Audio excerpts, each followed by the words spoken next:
Vikramshila IAS coaching institute 14 बीघा ऋषिकेश। प्राचीन भारत का इतिहास कर रहे थे हम लोग, एंशिएंट हिस्ट्री ऑफ इंडिया। उसमें हमारा आज का टॉपिक है सूत्रकाल और महाकाव्य काल, यानी सूत्रा एंड महाकाव्य पीरियड, सूत्रकाल और महाकाव्य काल। तो उत्तर वैदिक काल खंड के अंतिम चरण तक संपूर्ण वैदिक साहित्य का जो स्वरूप था वो अत्यधिक विस्तृत और अत्यधिक जटिल हो चुका था, जिसको कंठस्थ करना एक व्यक्ति के लिए संभव नहीं था। इसलिए वैदिक साहित्य को अक्षुण्ण बनाए रखने और उसे संक्षिप्त करने के लिए सूत्र साहित्य की रचना की गई। अक्षुण्ण मतलब जिसका क्षय ना हो सके कभी, अक्षुण्ण मतलब जिसका, तो वैदिक साहित्य को अक्षुण्ण बनाए रखना था, संक्षिप्त करना था, उसके लिए सूत्र साहित्य की रचना हुई। इससे संपूर्ण वैदिक साहित्य को कम शब्दों में अर्थात सूत्रवत कर कंठस्थ करने के लिए सरल बना दिया गया। और इस साहित्य के पौरुषेय होने के कारण इसे श्रुति साहित्य से पृथक ही गिना जाता है। श्रुति साहित्य से, देखो जो वेद थे वो अपौरुषेय थे, उनको बोला था पुरुषों द्वारा रचित नहीं है, देवताओं द्वारा रचित है, लेकिन ये तो पुरुषों द्वारा रचित है ना, इसलिए जो वेद वगैरह जो वैदिक साहित्य था उसको हम श्रुति साहित्य बोलते हैं। क्या बोलते हैं?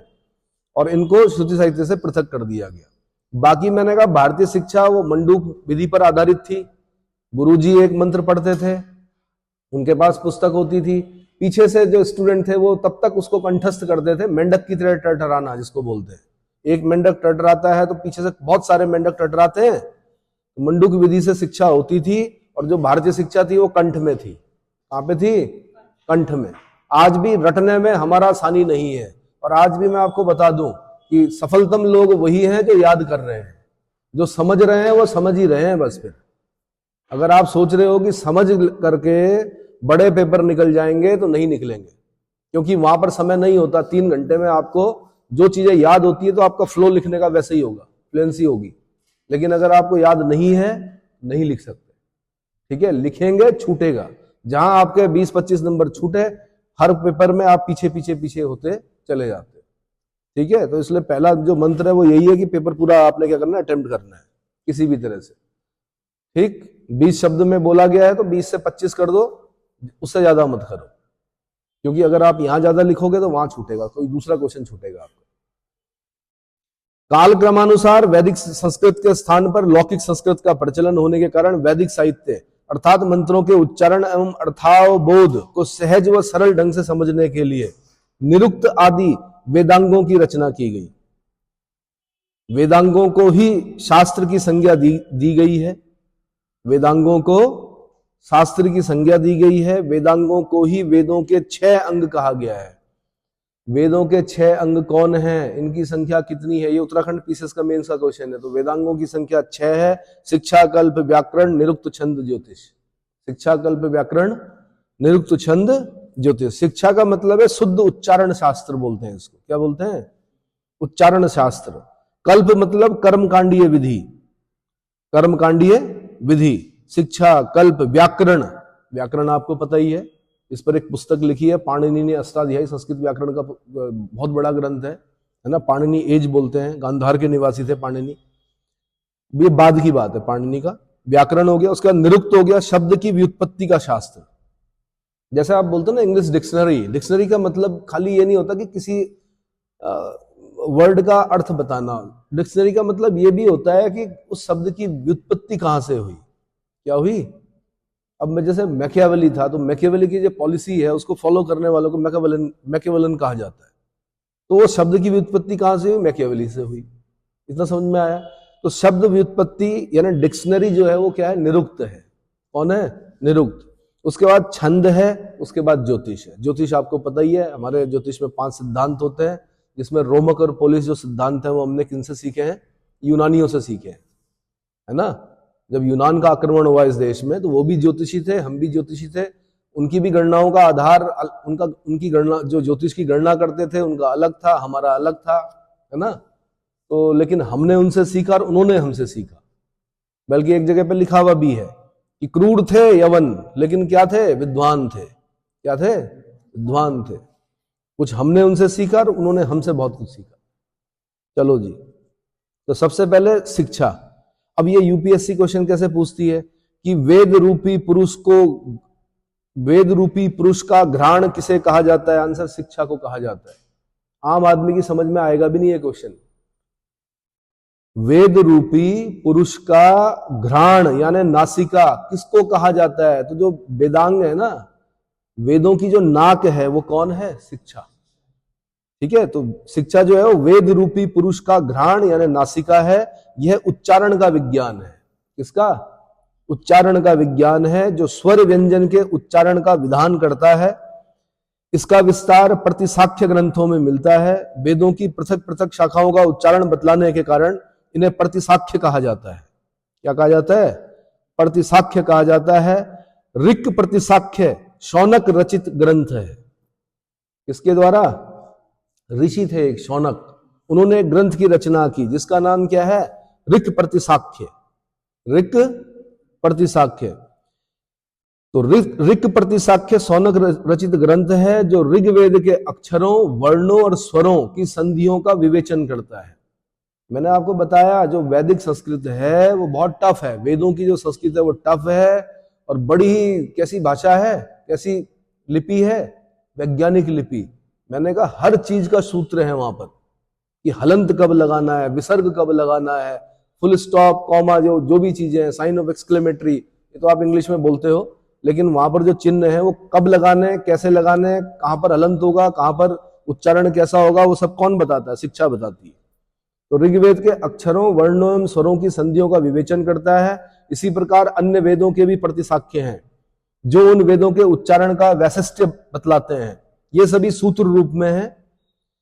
शिक्षा का उद्देश्य वर्णोच्चारण की शिक्षा देना। वर्ण का उच्चारण किस स्थान से किया जाता है, उसमें क्या प्रयत्न करना पड़ता है, वर्ण कितने हैं, वर्ण विभाजन, उच्चारण स्थान और प्रयत्न, शरीर वायु किस प्रकार वर्ण रूप में परिवर्तित होती है, इन सब का क्या होता है? शिक्षा में उल्लेख किया गया। इतना समझ में आ गया? नहीं आया? वर्ण कितने हैं, वर्ण विभाजन, उच्चारण स्थान और प्रयत्न, शरीर वायु किस प्रकार वर्ण रूप में परिवर्तित होती है, ये सब इसका उल्लेख जो है वो कहां पर है? शिक्षा में है। समझ में आया?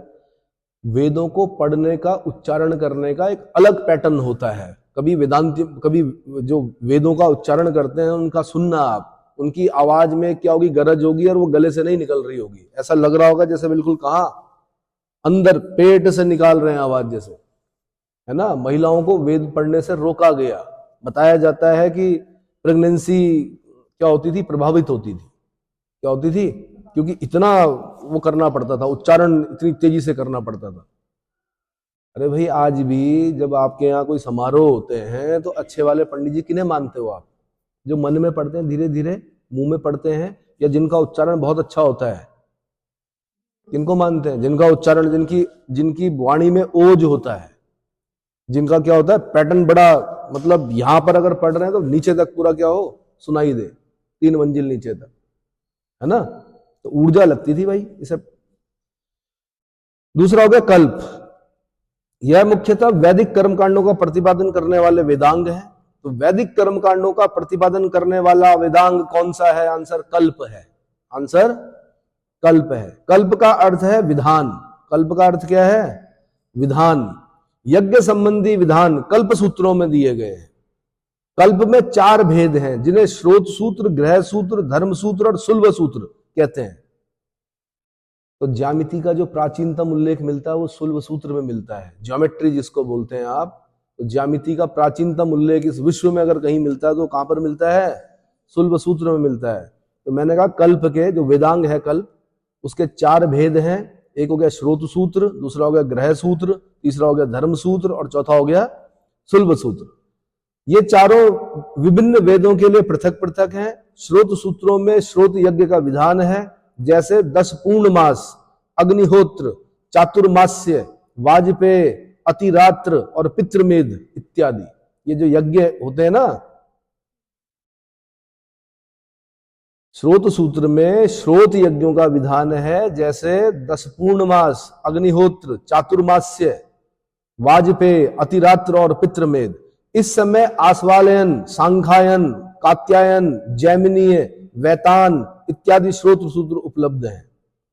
तो सांख्यायन जो है वो ऋग्वेद के लिए, कात्यायन जो है शुक्ल यजुर्वेद के लिए, जैमिनी जो है वो सामवेद के लिए, वैतान जो है वो अथर्ववेद के लिए। ये सारे क्या है, स्रोत सूत्र उपलब्ध हैं। ग्रह सूत्र ग्रहाग्नि में होने वाले संस्कारों तथा ग्रह यज्ञों का वर्णन करते हैं, जैसे उपनयन, विवाह आदि। उपनयन संस्कार, विवाह संस्कार आदि में ग्रह सूत्र ग्रहाग्नि में होने वाले संस्कारों तथा ग्रह यज्ञों का वर्णन करते हैं। सभी वेदों से संबद्ध लगभग 20 ग्रह सूत्र प्राप्त हुए हैं। धर्म सूत्रों में मानव धर्म, समाज धर्म, राज धर्म, पुरुषार्थ का वर्णन किया गया है। 4 पुरुषार्थ होते हैं, धर्म, अर्थ, काम और मोक्ष। कितने पुरुषार्थ माने गए हैं? 4 पुरुषार्थ माने गए। कौन कौन से? धर्म, अर्थ, काम और मोक्ष। ठीक है। राजधर्म सुना है? राजधर्म के बारे में?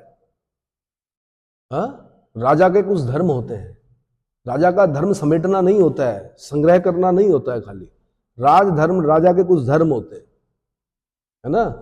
और राजधर्म, अगर मैं एक छोटा सा एग्जांपल दूं तो अटल बिहारी वाजपेयी जब प्रधानमंत्री थे तो उन्होंने मोदी जी को राजधर्म समझाया था कि राजधर्म क्या कहता है।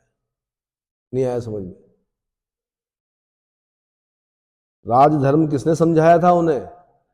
अटल बिहारी वाजपेयी जी ने।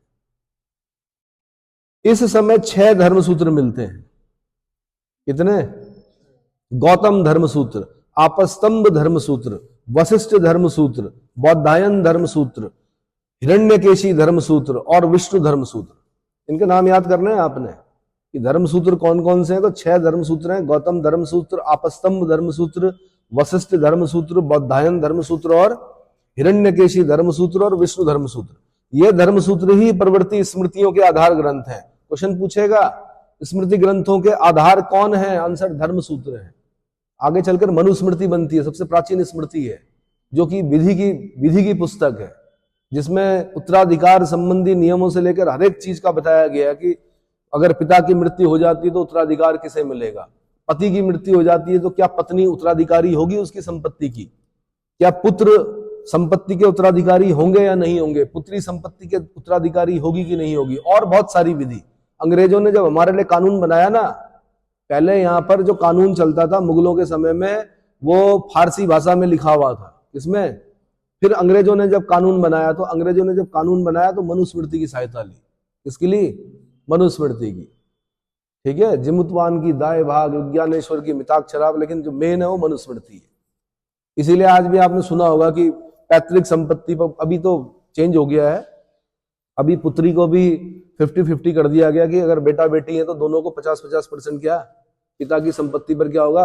अधिकार होगा। लेकिन उस समय से जो कानून चला रहा था उसमें बोला गया था कि क्या पिता की संपत्ति पर पुत्र का अधिकार होगा, और दादा की संपत्ति पर तो आवश्यक रूप से किसका अधिकार होगा? पोते का अधिकार होगा। समझ में आ गया? ठीक है जी। तो मैंने कहा आपको कि विष्णु धर्म सूत्र बता दिया। ये धर्म सूत्र ही प्रवृत्ति स्मृतियों के आधार ग्रंथ हैं। सुलभ का अर्थ है मापने का सूत, धागा। सुलभ का अर्थ क्या है?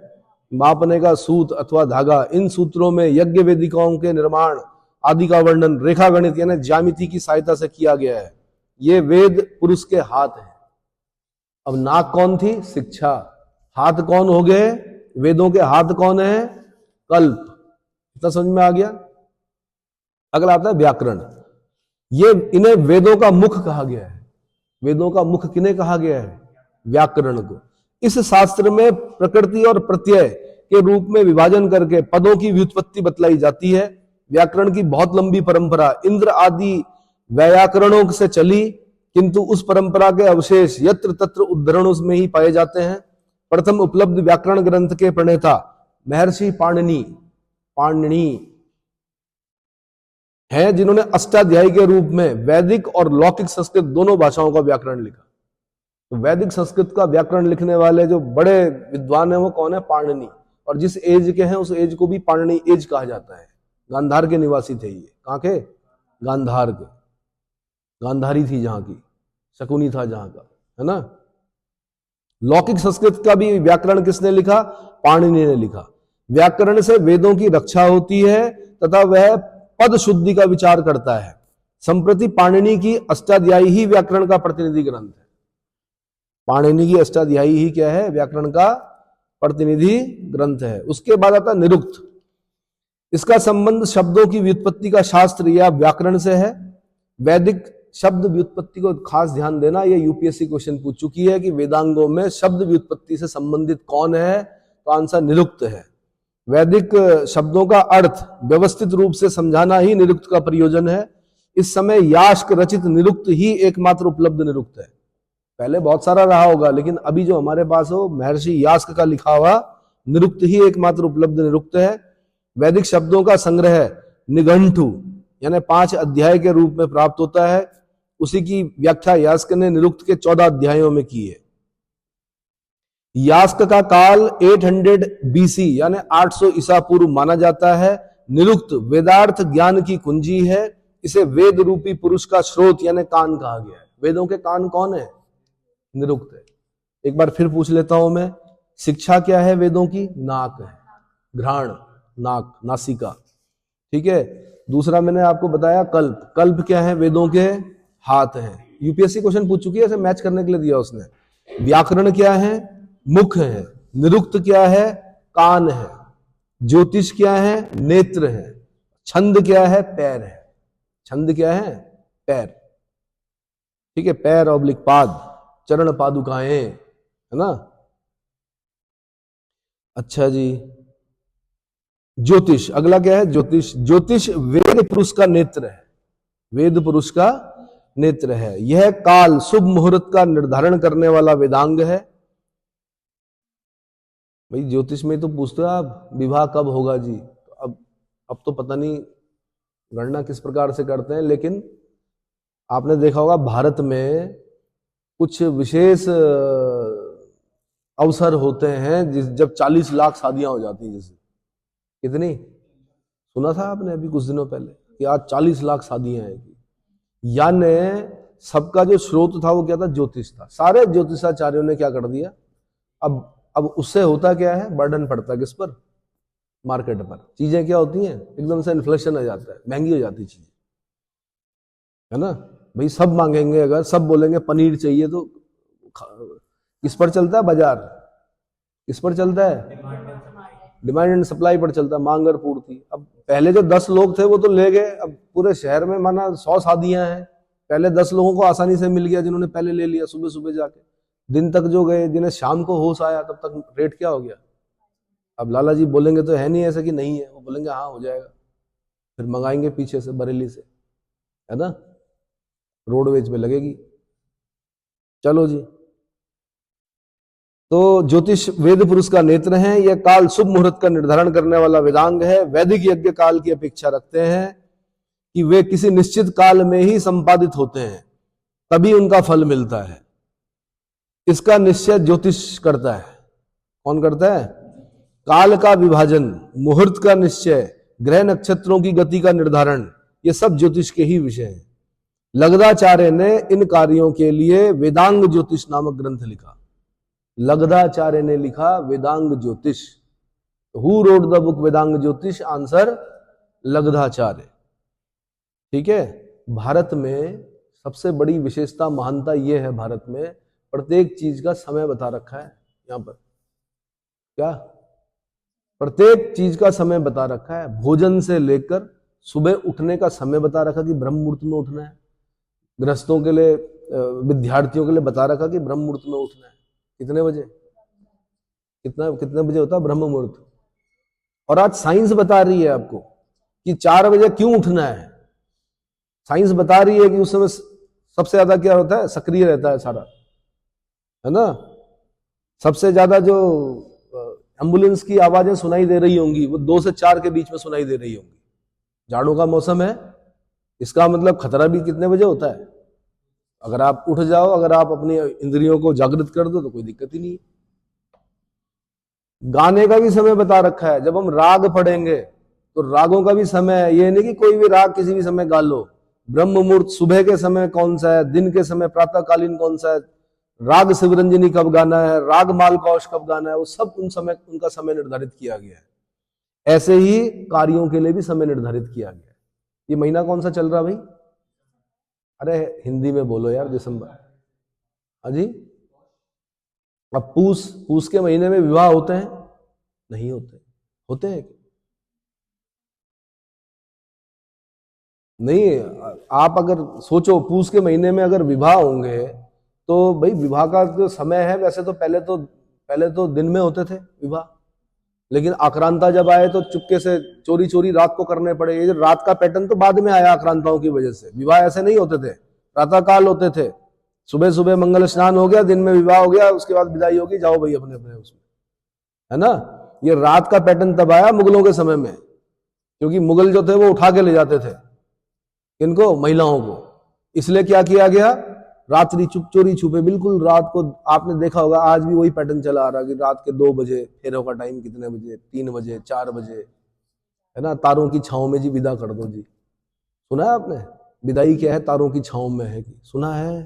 कहां से आया पैटर्न? आक्रांताओं से आया। किससे आया? तो इनके कार्यों के भी क्या थे। पूस के महीने में आपने सुना होगा कुछ लोगों ने विवाह किए मेरे ख्याल से, और पता चला कि दूल्हे को ही क्या हो गया।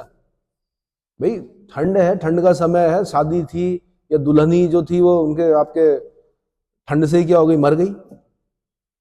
इसलिए मना किया गया इस समय। क्या किया गया है? और फिर काम करने वाले, भाई खाना बनाने वाले, वो भी तो, उनको भी तो दिक्कत होगी। बैसाखी के समय में बोला गया आप विवाह करो, कोई दिक्कत नहीं। फसल कट चुकी है, सब समृद्ध है, सबकी जेब में पैसा है, न्योता भी अच्छा आएगा, है ना, गिफ्ट भी अच्छे आएंगे, सब फ्री हैं, काम भी करेंगे लोग। अब आप रुपाई के समय में बोलोगे जी आज लड़के की शादी है, बारात में आना, कौन आएगा? कृषि प्रधान देश था ये, उसके हिसाब से त्योहार भी हमारे उस हिसाब से बना रखे हैं। समझ में आए? अब पता नहीं क्यों लोग दुखी रहने लगे। पहले के लोग बड़े सुखी रहते थे, त्योहार मनाते थे, नाचते गाते थे। पुरानी पिक्चरों में देखिए होली में कितना नाचते थे। आजकल लोग जंगलों में चले जाते हैं, बड़े दुखी हैं। सिर्फ उद्देश्य एक ही चीज है, खाना और पीना, है ना। छंद अगला है भाई, छंद। अच्छा मैंने बता दिया वेदांग ज्योतिष नामक ग्रंथ किसने लिखा, लगधाचार्य ने लिखा। अगला छंद। छंद वेद पुरुष के पैर है, पाद या पैर जिसको बोलते हैं। यह पद्यबद्ध वेद मंत्रों से सही सही उच्चारण के लिए उपयोगी वेदांग है। इससे वैदिक मंत्रों के चरणों का ज्ञान होता है।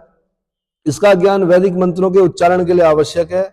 इससे छंद शास्त्र का महत्व सिद्ध होता है। वेदों में 7 मुख्य छंद प्रयुक्त हैं। गायत्री 8 अक्षरों के 3 चरण, अनुष्टुप 8 अक्षरों के 4 चरण, त्रिष्टुप 11 अक्षरों के 4 चरण, बृहति, जगति, पंक्ति, उष्णिक। ये क्वेश्चन बना रखे हैं उत्तर प्रदेश वालों ने। कहां से? अनुष्टुप, अनुष्टुप, त्रिष्टुप, गायत्री, बृहति, जगति, पंक्ति, उष्णिक, ये सब क्वेश्चन बने हुए हैं। छंद शास्त्र जानने से वैदिक मंत्रों के चरणों की व्यवस्था समझी जा सकती है तथा मंत्र पाठ के समय उचित विराम आदि का प्रयोग हो सकता है। इतना समझ में आ गया। वेद और वेदांगों के सम्यक ज्ञान के लिए कालांतर में कुछ परिशिष्ट ग्रंथ भी लिखे गए। इन ग्रंथों को अनुक्रमणी का कहते हैं। क्या कहते हैं? अनुक्रमणी कहते हैं। इनमें देवता, ऋषि, छंद, सूक्त इत्यादि की गणना हुई है। सभी वेदों की पृथक पृथक अनुक्रमणियां हैं। तो ये अनुक्रमणी से भी क्वेश्चन पूछा उन्होंने कि वेदों और वेदांगों के सम्यक ज्ञान के लिए कालांतर में कुछ जो परिशिष्ट ग्रंथ लिखे गए उन्हें क्या कहा जाता है? आंसर अनुक्रमणी कहा जाता है। क्या कहा जाता है? सभी वेदों की पृथक पृथक अनुक्रमणियां हैं।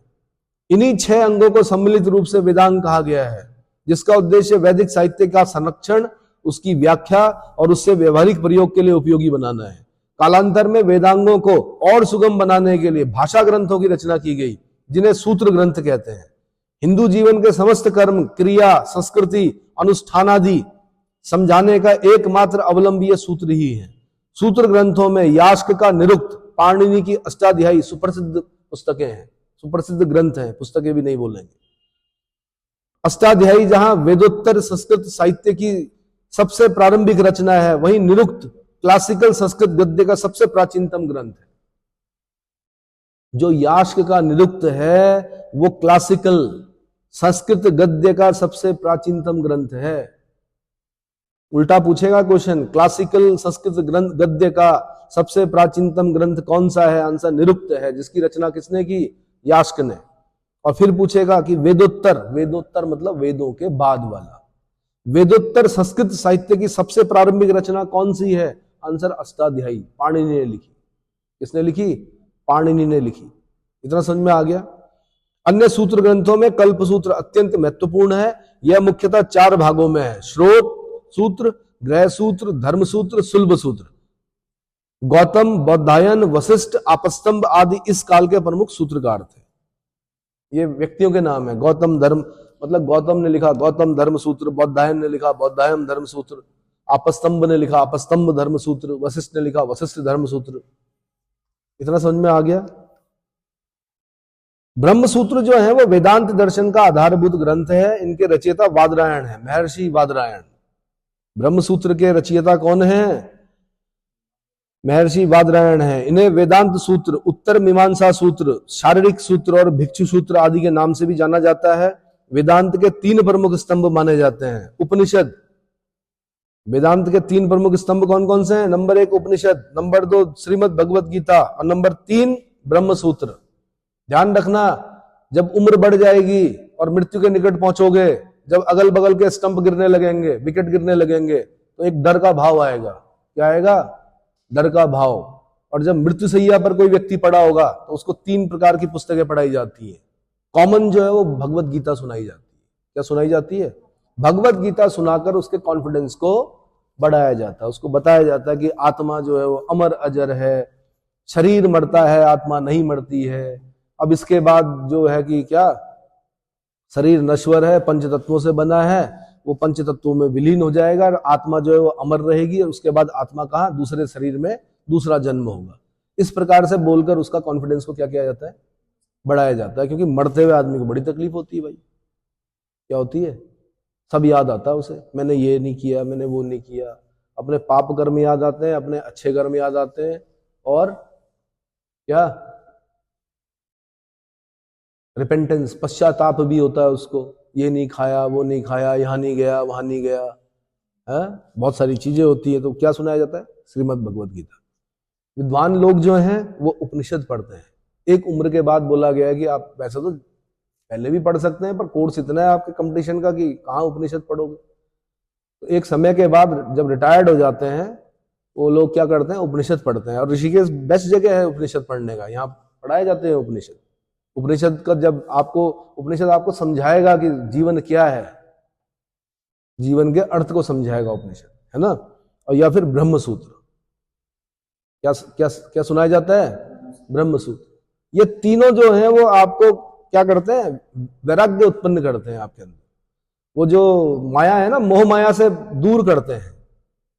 शरीर के प्रति, काया के प्रति, है ना, अपनी ब्यूटी के प्रति। देखा होगा कुछ लोग अपनी ब्यूटी के प्रति बड़े क्या रहते हैं? सजग रहते हैं। कुछ लोग अपने शरीर के प्रति बड़े सजग रहते हैं।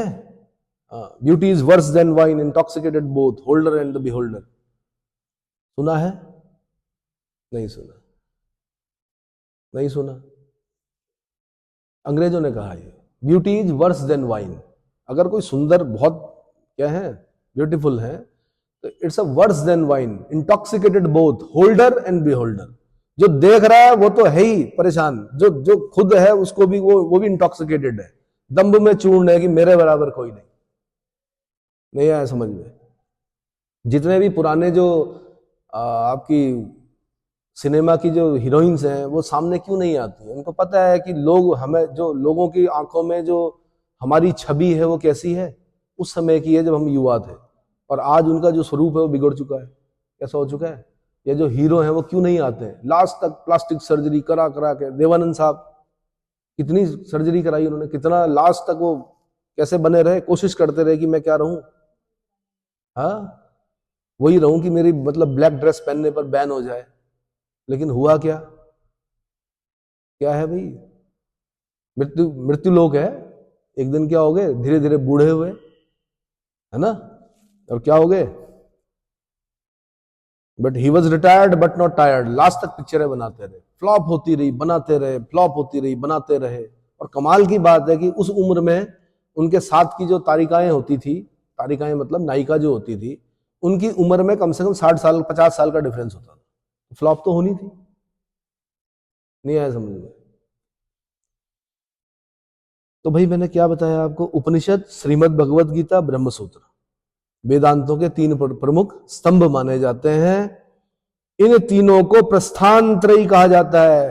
क्या कहा जाता है? आईएएस का क्वेश्चन है, प्रस्थानत्रयी। प्रस्थान मतलब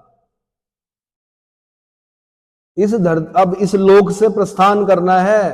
3 विद्याएं काम आएंगी प्रस्थान करते हुए। कौन कौन सी? उपनिषद, श्रीमद् भगवत गीता और ब्रह्म सूत्र। लेकिन कॉमन जो है, मैंने कहा, वो क्या सुनाते हैं? गीता का पाठ करते हैं। कोई व्यक्ति अगर बूढ़ा हो गया, मृत्यु शैया पर है, तो उसको क्या सुनाते हैं? गीता सुनाते हैं, है ना। धर्म क्षेत्रे कुरुक्षेत्रे संवेता योत्सव मामका पांडवस्यैव किम कुर्वत संजय से स्टार्ट करते हैं। और यत्र योगेश्वरा कृष्णा यत्र पार्थो धनुर्धरा, जहां भगवान कृष्ण होंगे, जहां धनुर्धर होगा पार्थ जैसा, वहां हमेशा विजय ही होगी। वहां पर अंत करते हैं। 18 अध्याय हैं गीता में। महाभारत के भीष्म पर्व में है गीता। किसने लिखी? महर्षि वेद व्यास ने लिखी है। महाभारत किसने लिखी है? महर्षि वेद व्यास ने लिखी है, तो गीता भी उन्होंने लिखी होगी। प्रस्थानत्रयी में मैंने कहा उपनिषद, श्रीमद् भगवत गीता, ब्रह्मसूत्र। इसमें उपनिषदों को श्रुति प्रस्थान, गीता को स्मृति प्रस्थान और ब्रह्मसूत्र को न्याय प्रस्थान कहा गया है। प्रस्थान में भी 3 पार्ट हैं। उपनिषदों को श्रुति प्रस्थान क्या कहा गया है? गीता को स्मृति प्रस्थान और ब्रह्मसूत्र को न्याय प्रस्थान कहा गया है। ब्रह्मसूत्र को न्याय प्रस्थान कहने का अर्थ है कि यह वेदांत को पूर्णता तर्कपूर्ण ढंग से प्रस्तुत करता है। ब्रह्मसूत्र क्या करता है? न्याय प्रस्थान इसलिए कहते हैं इसको क्योंकि ये वेदांत को पूर्णता तर्कपूर्ण ढंग से प्रस्तुत करता है। इतनी समझ में आ गई होगी बात मेरे ख्याल से, कि नहीं आई? आ गई? हाँ। अब है, जैसे क्वेश्चन कैसे बनते हैं। सूत्र ग्रंथ स्रोत सूत्र का मुख्य विषय वस्तु क्या है? तो यज्ञीय विधि विधानों का विस्तार से चर्चा। यज्ञों के विधि विधान होते हैं। जैसे अगर मैं आपसे बोलूं, ये जो सुलभ सूत्र में मैंने कहा ज्यामिति का प्राचीनतम उल्लेख मिलता है। अब अभी तो नहीं, लेकिन जब आपका विवाह होगा बालिकाओं, तो क्या होगा? सबसे पहले एक धागा लेके आएंगे पंडित जी और आपको नापेंगे, पैर से लेकर कहां तक? सिर तक। और जितना आपका कद होगा ना, उस हिसाब से वेदी बनेगी। अगर कोई लड़की, कोई बालिका 6.5-7 फुट की होगी, तो उसकी जो वेदी होगी वो क्या होगी? बड़ी बनेगी। और अगर कोई छोटी होगी कद में, उसकी वेदी क्या बनेगी? छोटी बनेगी। फिर उसके ऊपर आटे से कुछ ज्यामितीय आकृतियां बनाई जाएंगी। उन आकृतियों का, अब आपको तो डिजाइन लगता होगा, लेकिन उन आकृतियों का भी विशेष महत्व है। पूजा, हाँ जी, स्टार जैसे बनाते हैं, बिल्कुल, है ना। वो ज्यामिति है। क्या है? ज्यामिति है। और अच्छे पंडित जी वही माने जाते हैं जो बहुत अच्छा बनाते हैं। इस देश में या तो आटे से बनाते हैं, या चावल के उससे बनाते हैं, हल्दी से बनाते हैं, अलग अलग चीजों से बनाते हैं। लाल जो रोली होती, क्या बोलते हैं, मिठाई, वर्मिलियन जिसको बोलते हैं, उससे बनाते हैं, है ना। चलो जी, इतना समझ में आ गया। दूसरा क्वेश्चन, अच्छा, मैंने कहा सूत्र ग्रंथ जो है वो स्रोत सूत्र का मुख्य विषय वस्तु क्या है? तो यज्ञ विधि विधानों की विस्तार से चर्चा है। गृहस्थ जीवन संबंधी कर्मकांडों एवं यज्ञों का विवरण किस सूत्र ग्रंथ से प्राप्त होता है? तो गृह सूत्र से प्राप्त होता है। गृहस्थ जीवन संबंधी, गृहस्थ मतलब समझते हो, विवाह के उपरांत गृहस्थाश्रम स्टार्ट होता है। तो गृहस्थ जीवन संबंधी कर्मकांडों एवं यज्ञों का विवरण किस सूत्र ग्रंथ से प्राप्त होता है? तो गृह सूत्र से प्राप्त होता है। धर्म सूत्र में किससे संबंधित विषयों का प्रतिपादन किया गया है? तो राजनीति, विधि और व्यवहार। धर्म सूत्र में क्या है? राजनीति, विधि और व्यवहार। व्यवहार मतलब, व्यवहार मतलब भाई, आपने देखा होगा, ऐसे बोलते हो कभी आप, गुरुजी तू कहां जा रहा, पापा तू कहां जा रहा, मां तू कहां जा रही। किसके साथ कैसा व्यवहार करना है, किसके साथ, वो सब चीजों का उल्लेख किसमें? व्यवहार में। विधि में क्या? लॉ। राजनीति में क्या? पॉलिटिक्स के बारे में बताया गया। राजनीति क्या कहती है ना। जो किसी की समझ में ना आए, आम आदमी की समझ में ना आए, उसको राजनीति कहा जाता है। सामने वाला क्या कर रहा है वो आम आदमी की समझ में ना आए, उसको राजनीति कहते हैं। और इसीलिए राज किया जाता है। समझ में नहीं आया हो क्या रहा है। संपूर्ण वैदिक साहित्य को संक्षिप्त और सरल बनाने के लिए उसे कितने अंगों में विभक्त किया गया? 6 अंगों में। वैदिक साहित्य को संक्षिप्त और सरल बनाने के लिए 6 अंग हैं। शिक्षा, कल्प, व्याकरण, निरुक्त, छंद, ज्योतिष, और इन्हें सम्मिलित रूप से क्या बोला जाता है? वेदांग बोला जाता है। अगला क्वेश्चन है, अंतःकरण चतुष्टय में किसे सम्मिलित किया गया है? अंतःकरण चतुष्टय, अंतःकरण चतुष्टय, मन, बुद्धि, चित्त और अहंकार, ये 4 चीज रखी गई है। जैसे मैंने आपको अभी थोड़ी देर पहले क्या बताया था, धर्म, अर्थ, काम, मोक्ष, ये 4 पुरुषार्थ बताए थे। ऐसे ही 4 अंतःकरण चतुष्टय होते हैं। इनकी संख्या कितनी, चतुष्टय से पता चल रहा है 4 ही होंगे। तो उसमें क्या क्या, मन, बुद्धि, चित्त और अहंकार। इसके उदाहरण दे सकते हो आप? कई बार बोलते हुए आप, मेरा मन खराब है यार आज, इसका मतलब मेरी बुद्धि भ्रष्ट हो चुकी थी, ऐसा भी बोलते हो कई बार। या अपने लिए तो नहीं बोलता आदमी, अपने तो क्या बोलते हैं, अपने बच्चे, अपने विचार, अपना लेखन बड़ा सुंदर लगता है लोगों को, पर कई बार दूसरे के लिए बोलते हैं कि उसकी ना बुद्धि भ्रष्ट हो गई थी। रावण की बुद्धि भ्रष्ट हो गई थी, जो भगवान राम से क्या किया उसने, युद्ध किया। चित्त, चित्त क्या होता है बताओ? और अहंकार तो आप जानते ही हो। अगर आपके पास सौंदर्य है तो आप अहंकारी होंगे, अगर आपके पास वाहन है तो अहंकारी होंगे, आएगा वो अपने आप आएगा। अगर आपके पास पद है तो अहंकार आएगा, अगर आपके पास शस्त्र है तो अहंकार आएगा। नहीं समझे? आपने एक रिवॉल्वर ले ली, अब कोई आपको मतलब, अब आप दिखा भी नहीं सकते कानून के हिसाब से, लेकिन आपने रखी भी है, लेकिन आप भिड़ोगे लोगों से, कोशिश करोगे कोई मेरे से भिड़े, किसी को मैं दिखाऊं ऐसे करके कि 16 की 16 गोलियां क्या उतार दूं शरीर में, और फिर आपको अहंकार सा आएगा। ऐसे वाहन का अहंकार आएगा। जब तक आप पैदल चलते थे तब तक नहीं आएगा उतना, कब आएगा? जैसे दुपहिया आएगा आपके पास, आपको लगेगा ये लोग ऐसे चल कैसे रहे हैं सड़क में। फिर चौपहिया आएगा तो आपको अहंकार आएगा दुपहिए वालों के लिए। फिर आपकी गाड़ी और बड़ी होगी तो और अहंकार आएगा, महंगी होगी और अहंकार आएगा। फिर जब जहाज में जाएंगे तो फिर तो जब आपका चार्टर्ड विमान होगा, हेलीकॉप्टर होगा, फिर अहंकार आएगा। वाहन का भी अहंकार होता है, सौंदर्य का तो होता ही है, होता है। गाने भी बने हुए उसमें, मैं इतनी सुंदर क्यों हूं, क्या है, ऐसे ही है कुछ, क्या है गाना, अपने आप से पूछ रही है उसमें नायिका, मैं क्या करूं। हाँ बिल्कुल, मैं इतनी सुंदर हूं, मैं क्या करूं। पढ़ाई कर भाई, charm strike the sight, merit wins the soul. आपकी सुंदरता एक बार के लिए लोगों को आकर्षित कर सकती है, 2-4 मिनट के लिए, 10 मिनट के लिए, 1 हफ्ते, 2 हफ्ते, 1 साल, लेकिन मेरिट विंस द सोल। जिस दिन आप मेरिट में होंगे, मेरिट में होंगे मतलब वो किसी भी प्रकार की मेरिट में, खाली ये नहीं बोल रहा हूं डीएम, एसडीएम, मेरिट, ये सब चीजें, एसपी, डीएसपी, नेता बन जाओ अच्छे, गाने सिंगर बन जाओ अच्छे। मेरिट क्या है आपकी? लता दीदी हैं, मेरिट है उनकी। आज भी उनको किस लिए याद किया जाता है? उनकी सुरों के लिए किया जाता है, लेकिन सबके पास ऐसी गॉड गिफ्ट नहीं होती है। कुछ चीजें गॉड गिफ्टेड होती है, कुछ को प्राप्त करना पड़ता है। लेकिन ये नहीं कि गॉड गिफ्ट है तो अपने आप ही बस गाने लग जाएंगे, रियाज करना पड़ता है। लता दीदी ने मरते हुए बोला कि मैं ही जानती हूं कि लता की प्रॉब्लम क्या थी, लता बनना इतना आसान थोड़े था, है ना। तो मन, बुद्धि, चित्त और अहंकार समझ में आ गया। अंतःकरण चतुष्टय, ये यूपीएससी के क्वेश्चन होते हैं ऐसे। एक दिन देखना यूपीएससी एंशिएंट हिस्ट्री से क्वेश्चन पूछेगी और इसी प्रकार के क्वेश्चन पूछेगी।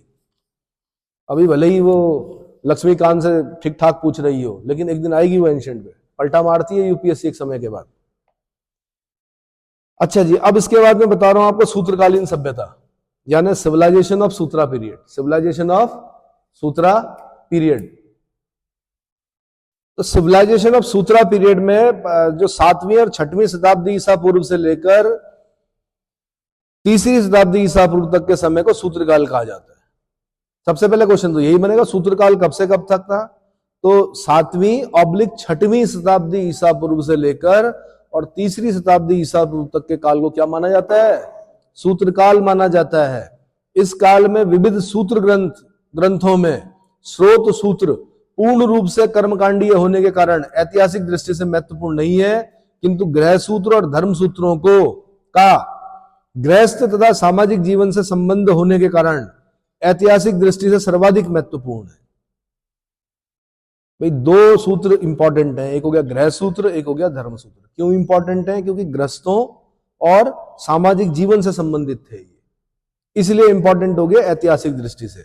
स्रोत सूत्र ऐतिहासिक दृष्टि से महत्वपूर्ण क्यों नहीं है? क्योंकि पूर्ण रूप से कर्मकांडीय है। क्या है? अब मैं इसको कथन कारण में बना सकता हूं क्वेश्चन कि स्रोत सूत्र ऐतिहासिक दृष्टि से महत्वपूर्ण नहीं है, ये हो गया कथन। कारण में मैं बोलूंगा कि क्योंकि स्रोत सूत्र पूर्णतः कर्मकांडीय है। कैसा है? कर्मकांडीय है।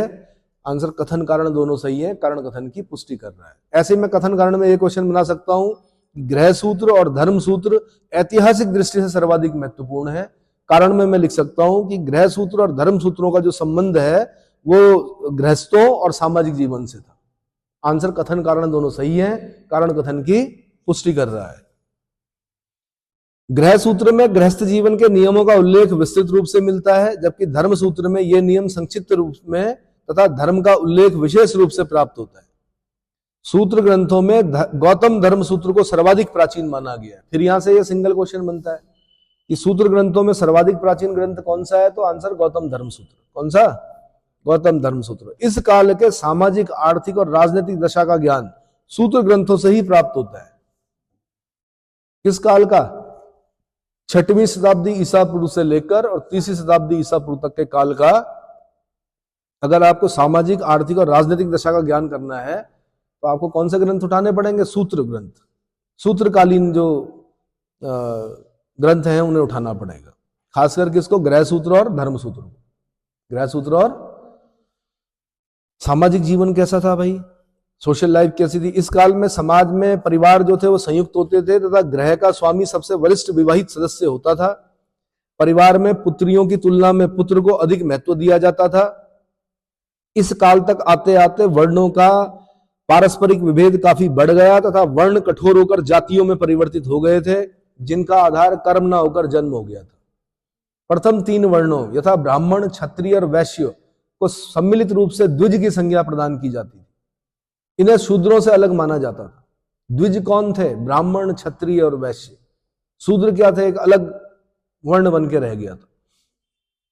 द्विजों में ब्राह्मण की सामाजिक प्रतिष्ठा सर्वाधिक थी और ये विविध प्रकार के करों एवं दंडों से मुक्त थे। एक स्थान पर तो 7 प्रकार के दंडों से मुक्त किया गया है ब्राह्मण को। बोला गया है कि ना तो उसका अपमान करना है, ना उसको अपमानित करना है, ना उसको शारीरिक यातना देनी है, ना उसको देश निकाला देना है, ना उसको मृत्युदंड देना है। तो भाई एक लाइन में लिख देते कि ब्राह्मणों को कुछ बोलना ही नहीं है। 7 प्रकार के जो दंड हैं उतने ही दिए जाते थे। दंड जो होते हैं वो 7 प्रकार के ही हो सकते हैं। अगर आपने कोई गलती कर दी तो क्या क्या क्या किया जा सकता है? एक तो आपको अपमानित किया जा सकता है, बोला जा सकता है चोर है तू, ऐसे तो बोलेंगे, या फिर कोड़े मारेंगे, या फिर जेल में भेजेंगे, या फिर बोलेंगे तड़ी पार भैया निकलो यहां से, ऐसे तो करेंगे, देश निकाला, या फिर मृत्युदंड दे देंगे ज्यादा। पर इन 7 प्रकार के दंडों से मुक्त किया गया था। किनको? ब्राह्मणों को। बड़ी चतुराई से लिखा गया 7 प्रकार के दंड नहीं देने। अब दंड देते हुए राजा सोचता था कि दूं क्या फिर इसे। तो कुल मिला के बाइज्जत बरी जिसको बोलते हैं फारसी में, है ना। प्रशासन में पुरोहितों का प्रभाव अत्यधिक बढ़ गया था। कतिपय सूत्र ग्रंथों में उन्हें राजा के ऊपर बताया गया है। गौतम धर्म सूत्र के अनुसार राजा अन्य सभी वर्णों का शासक होता है, किंतु वह ब्राह्मण वर्ण का शासक नहीं होता। इसी तरह आपस्तंभ में 10 वर्ष के ब्राह्मण को 100 वर्ष के क्षत्रिय से श्रेष्ठतर बताया गया है। यहां से क्वेश्चन बना कि 10 वर्ष का ब्राह्मण 100 वर्ष के क्षत्रिय से श्रेष्ठ होता है। ये कहां पर लिखा हुआ है? आपस्तंभ धर्म सूत्र में लिखा हुआ है। कहां पर? गौतम धर्म सूत्र कहता है कि राजा बाकी वर्णों का शासक होगा, ब्राह्मणों का शासक नहीं है, ब्राह्मणों से ऊपर नहीं है। समझ में आया? ब्राह्मणों का मुख्य कार्य क्या था? अध्ययन, अध्यापन, यज्ञ याजन और प्रतिग्रह। किंतु विषम परिस्थितियों में वह अन्य वर्णों की वृत्ति को भी अपना सकता था। वैसे उसका काम क्या था? अध्ययन, अध्यापन, यज्ञ करना और यज्ञ करवाना, यज्ञ करना और यज्ञ करवाना, दान देना, दान लेना और कभी कभी दान देना। समझ में आ गया? क्षत्रिय यानी राजन्य का प्रमुख कर्तव्य जो था वो शासन तथा युद्ध करना था। युद्ध करता था और शासन करता था। वैश्य वर्ग जो समाज में तीसरे स्थान पर थे का मुख्य कार्य क्या था? कृषि, पशुपालन और व्यापार। कृषि, पशुपालन और व्यापार। समाज में शूद्रों की सामाजिक स्थिति अधिकार विहीन तथा अत्यंत निम्न कोटि की थी। उन्हें अध्ययन, यज्ञ, मंत्रोच्चारण आदि अधिकारों से वंचित कर दिया गया था। उनका एकमात्र कार्य दूसरों की सेवा द्वारा अपना निर्वाह करना था। पाणिनि ने 2 प्रकार के शूद्रों का उल्लेख किया है, यथा निर्वसित यानी नगर से बाहर रहने वाले, और अनिर्वसित यानी नगर की सीमा में रहने वाले। कुछ शूद्र ऐसे थे जो नगर के अंदर सीमा में रहते थे, कुछ सीमा से बाहर। जैसे चांडाल है, जैसे चांडाल मतलब शमशान घाट आज भी नगर से बाहर होते हैं, कोने पे होते हैं, कहीं आबादी के बीच में नहीं होते हैं। होते हैं क्या? तो वहां कौन होगा? चांडाल रहेगा। चांडाल रहेगा तो मैंने कहा कि चांडाल को नगर से बिल्कुल बाहर रखा जाता था। वो जब आता था नगर में या गांव में तो उसको ढोल बजाकर आना पड़ता था। उसकी छाया भी क्या मानी जाती थी? अशुद्ध मानी जाती। मतलब अगर छाया भी पड़ गई किसी पर, बच्चे पर पड़ गई, तो उसको नहलाया जाता था। मतलब इस प्रकार का होता। डर, इसको डर बोलते हैं मृत्यु का। क्या बोलते हैं? चांडाल का काम क्या है? शमशान घाट में जो कार्य होते हैं वो करना है ना। एक तो डेड बॉडी को बेचारा जला भी रहा है, पर उसको क्या, आज भी ये परंपरा है, मतलब कि क्या करते हैं कुछ लोग, हिमाचल में देखा मैंने, कोयला फेंकते हैं ऐसे करके। हिमाचल में कुछ प्रथाएं अलग हैं उत्तराखंड से। जैसे यहाँ बोलते हैं कि भाई जब मनुष्य आता है वो क्या होता है, कैसे आता है? कपड़े पहन के आता है क्या? नहीं आता है। तो जितने भी वस्त्र होते हैं वो सब निकाल, सारे बंधनों से मुक्त किया जाता है यहाँ पर।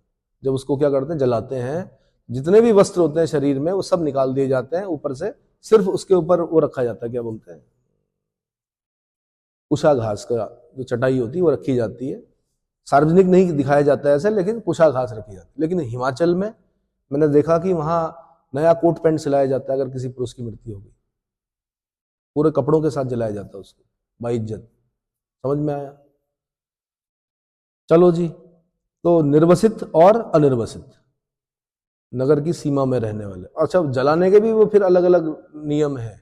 स्त्री को जो है वो सीधा, मतलब उसका जो मुंह होगा वो कहाँ, ऊपर की तरफ होगा, आसमान। पुरुष को उल्टा लिटाकर जलाया जाता है। तो ये प्रश्न बहुत समय से था मेरे मन में, भाई ऐसा क्यों करते हैं? तो पता चला कि जो पुरुष का जो चेस्ट वाला पार्ट है वो नहीं जलता जल्दी से।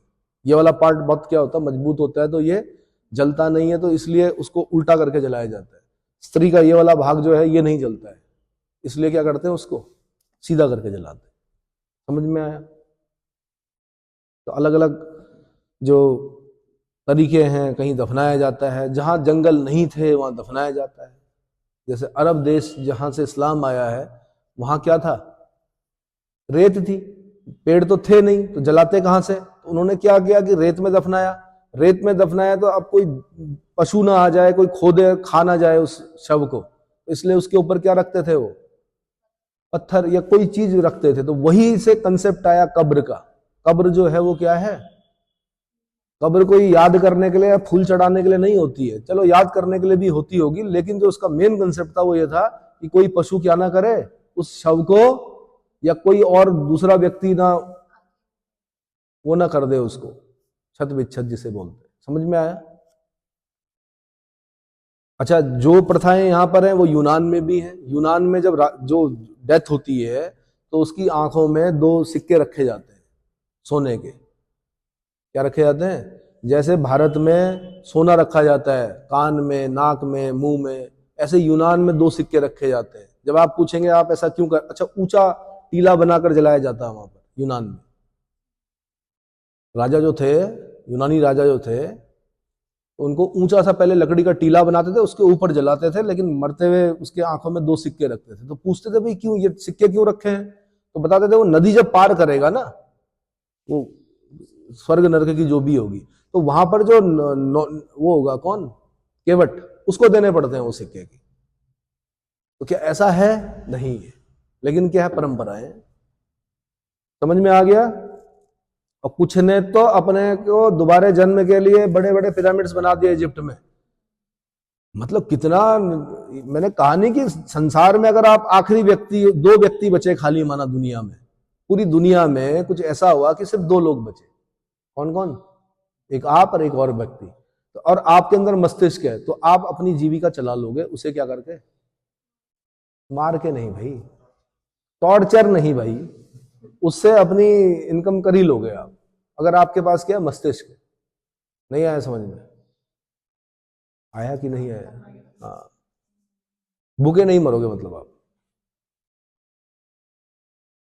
तो उन लोगों ने समझाया होगा राजा को कि दोबारा जन्म होगा, तुम्हारा हम क्या करेंगे, मम्मी बनाएंगे। आचारी तो हुआ वो एक तरह से, शरीर का सारा पानी निकाल दिया, ठीक है, उसके बाद लेप लगा दिया, सारे ऑर्गन निकाल दिए, उनको भी बोयाम में रख दिया, उसकी सेना भी मार दी, सैनिक जो अगल बगल अंगरक्षक होते हैं उनको भी मार दिया, उनको भी समझाया गया, जिंदा मारा, राजा तो मरा मरा, साथ में उनके सैनिकों को भी मारा, सेवकों को भी मारा, सेवक सेविकाएं जितनी भी हैं सारी चीजें रख दी तुतनखामेन के साथ, उसकी पलंग रख दी सोने की जिसमें वो सोता था, खाने पीने के बर्तन रख दिए सोने के। जब निकला तो संसार आश्चर्यचकित हो गया कि इतना सोना, सोने की पलंग में सोता था ये तुतनखामेन, इतना सोना निकला वहां से।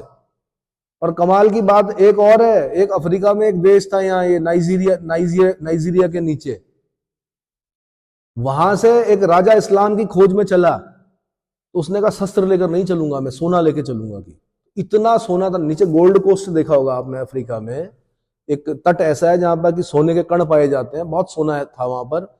तो उसने क्या किया कि उस जमाने में पूरे अफ्रीका का सारा डेजर्ट पार किया उसने, और वो जब इजिप्ट पहुंचा तो वो शस्त्र लेकर नहीं पहुंचा, वो अपने 2000 सिपाहियों के साथ सोना लेकर पहुंचा, सबके हाथों में सोने की मशालें थी, दोनों हाथों में क्या थी, और साथ में सोने भी लदे हुए थे ऊंटों में, खाना पीना तो था ही। कहा जाता है कि जब वो उस जमाने में वहां पहुंचा तो सोने का मूल्य एकदम से क्या हो गया, इतना सोना लेकर गया वो इजिप्ट में। छोटा मोटा सोच रहे हो क्या? ऐसे ही भारत भी सोने की चिड़िया थी। हम लोग क्या करते थे, यवन प्रिया, काली मिर्च तोलते थे एक तरफ, इलायची एक तरफ तोलते थे, एक तरफ सोना रखते थे हम, कम नहीं थे हम भी। और जितना सोना आता था, फिर अब ज्यादा सोना आ गया, कहाँ चढ़ाना है, मंदिर में चढ़ाना है, भगवान को चढ़ाना है। तो हमारे दक्षिण भारत के मंदिर अपार भंडार है सोने के, इतना सोना होगा खुदाई करने की आवश्यकता है, पर क्योंकि धर्म है बीच में इसलिए खुदाई नहीं कर सकते। ये विदेशियों ने वर्णन किया है कि राजा जो था सोने ऐसे नहीं रखता था, खड्डे करके सोना गलाकर पिट में डाले जाते थे, जैसे आज शिवर के पिट होते हैं वैसे पिटों में रखता था सोना। सोच सकते हो आप, कौन लिख रहे हैं, विजयनगर साम्राज्य के समय के विदेशी वो लिख रहे हैं, इतना सोना था। और अभी फिलहाल तो बहुत, क्या कितने रुपए तोला, 79,000 रुपीज तोला, 10 ग्राम, तो एक तोले में 10 ग्राम होता है। करोगे क्या उस सोने का भाई, खुद सोना बनो, कुंदन बनो। चलो जी, चांडाल, मैंने क्या बोला आपको, निर्वसित नगर में ये जो पाणिनि है अष्टाध्यायी जिन्होंने लिखी है, उन्होंने कहा 2 प्रकार के शूद्र हैं, एक निर्वसित है जो नगर से बाहर रहते हैं, दूसरे अनिर्वसित हैं जो नगर की सीमा में रहते हैं। इनमें प्रथम अस्पृश्य माने जाते थे, यानी अनटचेबल्स, और दूसरे जो थे अस्पृश्यता का उदय इस काल में कालखंड की देन। नगर से बाहर रहने वाले जो थे अस्पृश्य माने जाते थे, जैसे चांडाल हो गए, ठीक है। चांडाल अस्पृश्य माने जाते थे, इनकी उत्पत्ति प्रतिलोम विवाह यानी ब्राह्मण कन्या और शूद्र पिता के फलस्वरूप हुई। ये नगर के बाहर निवास करते थे। कितने कठोर नियम रहे होंगे उस समय। अगर किसी शूद्र का विवाह किसी ब्राह्मण की पुत्री से हो गया तो जो संतानें उत्पन्न होंगी वो चांडाल होंगे। क्या होंगे? यानी सगोत्रीय विवाह, इंटरकास्ट मैरिजेस पर इतना भयानक बैन था कि रूह कांप जाती थी लोगों की, कि अगर किसी शूद्र ने सोच भी लिया कि एक ब्राह्मण कन्या पसंद आ गई, उसके साथ विवाह करना है, तो ब्राह्मण कन्या को भी डर जाती थी कि भाई मेरा जो पुत्र होगा या जो भी होंगे मेरी संतानें, वो भी ऐसे रहेंगी, गांव से मतलब नगर से बाहर रहेंगी और ढोल बजा के आना पड़ेगा। उनका जो क्या बोलते हैं छाया भी क्या मानी जाएगी, अशुद्ध मानी जाएगी। इस वजह से ये समाज जो रहा काफी समय तक किसमें बंधनों में बंधा रहा, इंटरकास्ट मैरिजेस नहीं हुई। समझ में आ गया? सगोत्री विवाह नहीं हुए और इंटरकास्ट मैरिजेस भी नहीं हुई समाज में। और मैं एक चीज और बता दूं, अनटचेबिलिटी का कारण था भी यही, एक प्रकार का दंड था, ये बहिष्कार था सामाजिक। और सिर्फ उन जोड़े का नहीं था बहिष्कार, किसका बहिष्कार भी था? उनकी संतानों का भी बहिष्कार था, सदियों तक था। समझ में आया? और साथ में जो ये अस्पृश्यता थी, इसको हथियार के रूप में यूज किया गया ताकि आर्य लोग जो हैं वो अनार्यों के साथ विवाह न करें। अनार्य कौन थे? यहाँ के मूल निवासी थे, उनका रंग वैसा नहीं था जैसा आर्यों का था। वर्ण व्यवस्था का मतलब ही यही होता कि वर्ण के खो जाने का डर, रंग के खो जाने का डर, ताकि ऐसा ना हो कि हमारी संतानें क्या हो, हमारी संतानों का रंग हमसे क्या हो, अलग हो। नहीं आया समझ में? भाई अपना बच्चा तो सुंदर ही लगता है वैसे, लेकिन मैं ये बोलूं कि अगर माना किसी दंपत्ति के यहां निग्रो जैसा बच्चा उत्पन्न हो जाए तो क्या होगा? भाई उत्पत्ति तो वहीं से है ना, अफ्रीका से। कहीं ना कहीं से जीन आ जाए, माना कुछ ऐसा सिम्टम आ जाए कि जो संतान हुई है वो बिल्कुल कैसी हो जाए, जैसे निग्रो होते हैं वैसे हो जाए, तो इस देश में तो एक बार के लिए हड़कंप तो मचेगा ही मोहल्ले में, भी ये कैसा हो गया, नहीं होगा। तो आज भी वर्ण जो है ना, रंग, उस पर ही चल रहा है समाज। जबकि अमेरिकन ने क्या कर दिया कि व्हाइट और ब्लैक ये विवाह कर रहे हैं। ब्लैक जो है उनके अंदर असीम क्षमताएं हैं, शारीरिक क्षमताएं बहुत ज्यादा हैं। क्या है? शारीरिक क्षमताएं बहुत ज्यादा हैं उनके अंदर। और जो व्हाइट है उनका मानना है कि हमारा ब्रेन है हमारे पास। तो जो संतानें हैं वो बराक हुसैन ओबामा जैसी हो रही, राष्ट्रपति बन रहे हैं। नहीं आया समझ में? मिशेल ओबामा, वो भी ब्लैक एंड व्हाइट क्या है, मिक्स है। समझ में आया? फीचर्स जो है वो ब्लैक अफ्रीकन है, कलर जो है वो कैसा, व्हाइट है। देखा है? अब भगवान जाने मेकअप है क्या है, मैं नहीं जानता। देखा है मिशेल ओबामा को? देखिए नेट पे। समाज में 4 वर्णों के अलावा विभिन्न अच्छा है, समाज में 4 वर्णों के अलावा विभिन्न जातियां यथा उग्र, निषाद, अंबस्ट, रथकार, मागध, वैदेहक का उद्भव अनुलोम तथा प्रतिलोम विवाह के फलस्वरूप हुआ। इसको भी समझ लीजिए, अनुलोम विवाह, प्रतिलोम विवाह। उच्च जाति का पुरुष, निम्न जातीय महिला, अनुलोम विवाह। अगर ब्राह्मण ने क्षत्रिय, वैश्य या शूद्र से विवाह कर लिया तो क्या हो गया, अनुलोम विवाह हो गया। प्रतिलोम विवाह, निम्न जातीय पुरुष, उच्च जातीय महिला। अभी आगे बता दूंगा, वैसे मैं उसके एग्जाम्पल भी दूंगा, लेकिन फिलहाल मैं हल्का हल्का समझा रहा हूं, ठीक है। तो उग्र हो गए, निषाद हो गए, अंबस्ट हो गए, रथकार हो गए, मागध हो गए, वैदेहक हो गए। इनका उद्भव अनुलोम तथा प्रतिलोम विवाह के फलस्वरूप हुआ। इस समय अंतरवर्ण विवाह तथा खान पान स्पष्टता प्रतिबंधित कर दिया गया था। विविध वर्णों के कर्तव्यों का स्पष्ट रूप से निर्धारण कर दिया गया था। इन कर्तव्यों के पालन एवं नियमित जीवन के लिए आश्रम व्यवस्था का विधान प्रस्तुत किया गया। विवेकानंद जी ने ऐसे नहीं कहा कि our religion is in the kitchen, our god is in the cooking pot and our religion is don't touch me, I am holy. Vivekananda भी बड़े वो हुए परेशान। उन्होंने कहा हमारा जो धर्म है वो किचन तक सीमित रह गया है, हमारा धर्म जो है वो हमारे कुकिंग पॉट्स तक सीमित रह गया है, खाना बनाने के बर्तनों तक। इसके यहाँ चावल नहीं खाने पर रोटी खानी है। सरोला प्रथा सुना होगा आपने, यहाँ पर चलती है। चावल नहीं खाते हैं, रोटी खाते हैं। चावल ज्यादा शुद्ध होता है जबकि, लेकिन चावल नहीं खाते। अब कहां से आई? राजा ने कुछ जातियां निर्धारित की थी। उसने कहा था कि जब ये चले ना, ये राजस्थान मालवा से चले, तो जाति प्रथा साथ लेके चले। 3 वर्ण आए यहाँ पर। कौन कौन आए? ब्राह्मण आए, क्षत्रिय आए और शूद्र आए। 3 तरह के आए। अब क्या हुआ? वैश्य नहीं आए यहाँ पर, ये ध्यान रखना। अब क्या हुआ कि वही आपस में लड़ाई हो तो लड़ाई करें ना। अरे भैया क्यों नहीं कर रहे कि खाना नहीं खाया? क्यों नहीं खाया? कि इसने बना रखा कि खाना। तो राजा ने फिर जातियां निर्धारित की। उसने कहा इन इन जाति के लोग मेरे लिए खाना बनाएंगे, मैं भी इनके हाथ का खाऊंगा और आप लोगों को भी खाना पड़ेगा। तो तब वो जातियां जो हो गई वो क्या हो गई? सरोला हो गई। सरोले जो होते हैं, भात बनाते हैं जो शादियों में, ऐसे ऐसे करके और बांट रहे होते हैं। क्या कर रहे होते हैं? पर क्योंकि सरोले हैं तो ठीक है, उसमें फिर कुछ नहीं देखा जाता। फिर जब वो बांट रहे होंगे तो फिर कोई ना तो खड़ा होगा ना बैठेगा, ना कोई इधर से आएगा ना कोई उधर से आएगा। भात बंट रहा है। हाँ, बड़े कठोर नियम थे उत्तराखंड में भी। नहीं आया समझ में? ये आई कहां से? ये कहां से आई? राजा ने बोल दिया कि मेरे किचन में भाई जो काम करेंगे उनका सिपाही भी खाएंगे। तो सिपाहियों ने भी कहा जब महाराज खा रहे हैं तो हम भी खाएंगे भाई।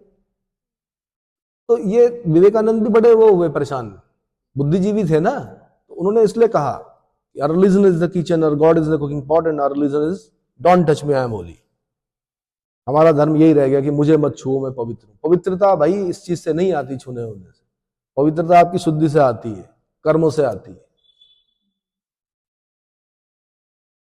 भाई आप बहुत सुंदर हो, बहुत उच्च वर्ण के हो, मैंने कहा चलो भाई अब जरा भोजन परोसो, और आपने हाथ नहीं धोए तो मैं भी मना करूंगा आपको। भाई हाथ तो धो लो कम से कम साबुन से, बाहर से आए हो।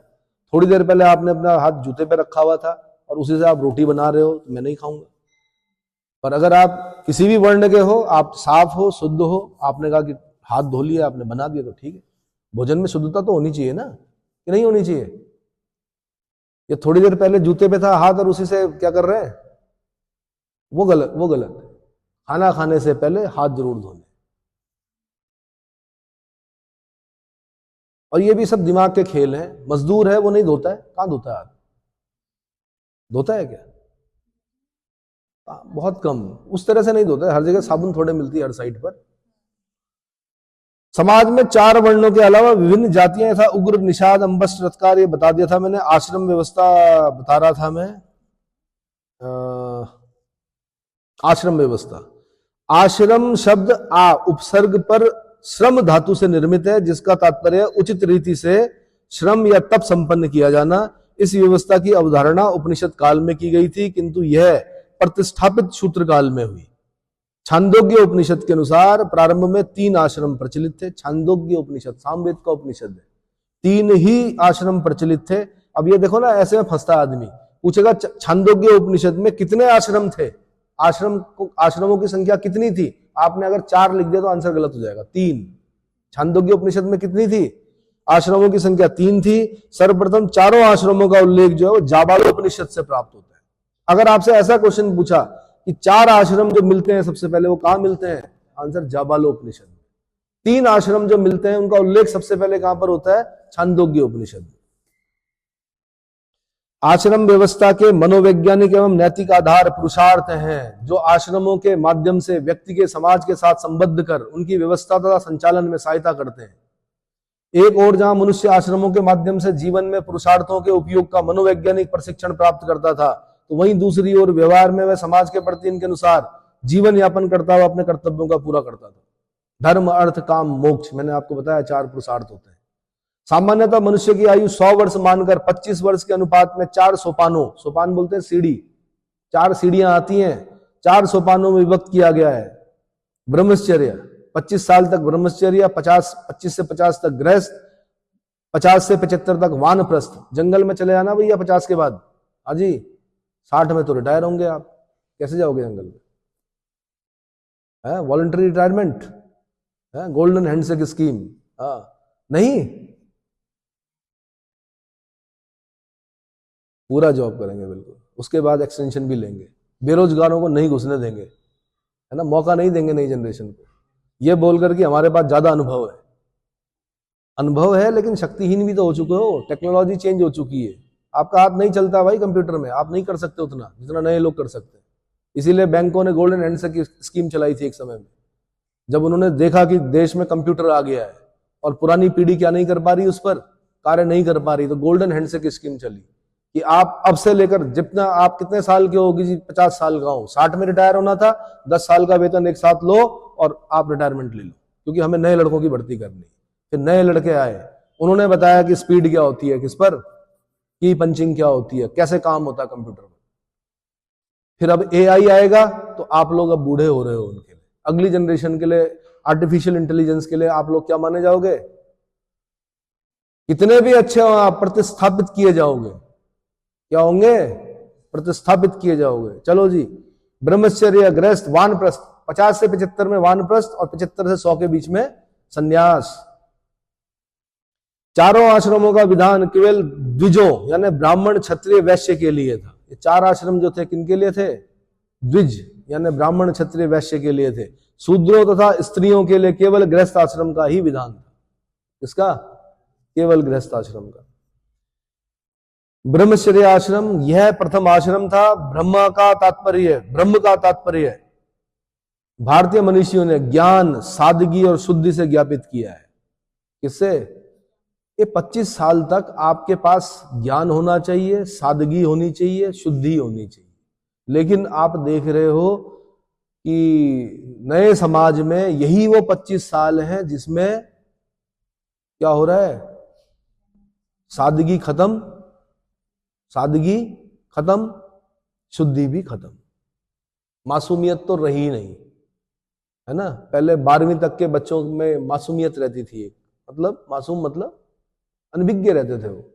आज छोटा बच्चा भी आप देख लो, और उसका, मैंने कहा नहीं, 3 आविष्कार हुए इस धरती पर। एक हुआ किसका? आग का, एक हुआ पहिए का, और एक हुआ मोबाइल का।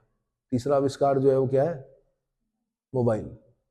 यानी युगांतरकारी घटना है ये, इसको हल्के में मत लेना। कंप्यूटर या मोबाइल, एक चीज बोल सकते हो। ब्रह्मचर्य आश्रम में व्यक्ति सरल व शुद्ध जीवन का निर्वाह करते हुए अपनी शारीरिक व बौद्धिक क्षमताओं का विकास व ज्ञान की प्राप्ति करता था। यह भी ध्यान रखना, जो शारीरिक क्षमताएं आप 25 साल तक अर्जित करते हो वो आपकी 100 साल तक काम आती, अगर आप 100 साल जियोगे तो। कितना? 25 साल तक जो आपने अर्जित किया, आप दौड़े भागे, पसीना बहाया, ज्ञान अर्जित किया, पढ़ा रटा, याद किया, वो आपके 100 साल तक काम आने वाला है। और जो आप गलत कार्य कर रहे हो अभी, वो भी 100 साल तक आपको क्या करेंगे, उसके लिए भुगतना पड़ेगा आपको। जो भी गलत कार्य कर रहे हो, चाहे आप नशा कर रहे हो, चाहे अन्य जो गलत कार्य हैं वो कर रहे हो, उसके लिए भी आपको भुगतान करना पड़ेगा। कब? आने वाले 25 साल के बाद के वर्षों। ये भी ध्यान रखना।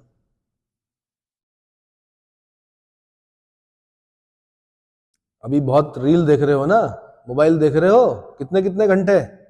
खुल के बोलो, कितने घंटे?